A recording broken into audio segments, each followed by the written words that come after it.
I've been at the magazine for 7 years, and one of the interesting trends was that from 2001, many of the articles that we published and that were coming in dealt with some notion of how do you get other states to be shareholders or stakeholders in the U.S.-led international order? How do you get them to buy into U.S. policies? Certainly more optimism in the immediate period after 9/11 that you had a convergence than the Iraq War occurs, and you see division. But generally the sense is that there's a U.S.-led international order that other countries are more or less interested in being a part of, and it's simply negotiating the terms for the role that they will play, the influence that they will have.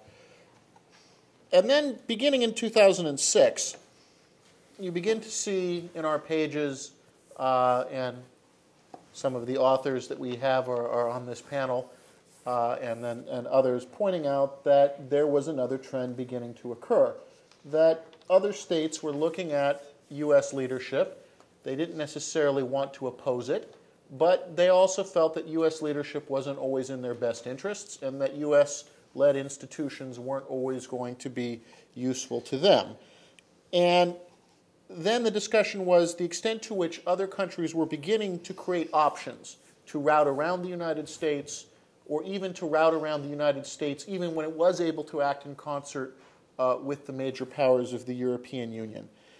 And I do want to stress here that it is a question of having options. There's a tendency in Washington to view things in a very primitive binary fashion.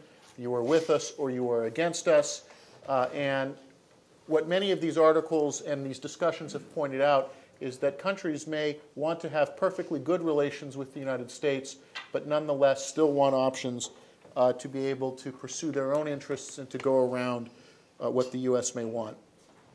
The other thing that has been developing is that the assumption of the mid-1990s, the so-called hub and spokes approach to the global order, that said all roads essentially ran to the United States, and that the United States, in essence, could sustain and impose norms on the rest of the world as a cost or price of doing business in the United States. That if you were going to do business here, you wanted to be involved in the U.S., then it was a relatively easy exercise for the U.S. to say, to do business with us, we want you to do certain things. Congress in particular has fallen victim to this hubris that all it has to do is pass standards at home, and somehow these standards are accepted by the rest of the world. And we've seen in recent years that Congress can pass legislation and other countries feel free to ignore it. We see this with where countries and companies are going to get capital. You do not have to go to New York anymore to have a successful IPO on international capital markets. David mentioned London, which is where most of the Russian firms go. Hong Kong is emerging. Dubai may also end up relatively soon.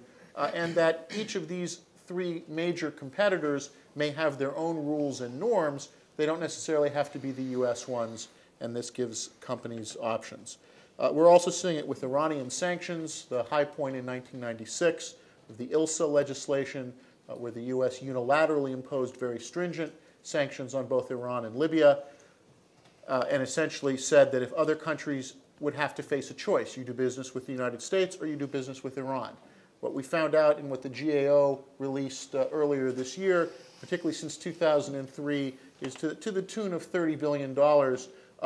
Many other countries and companies have decided that they'll do business with Iran rather than with the United States.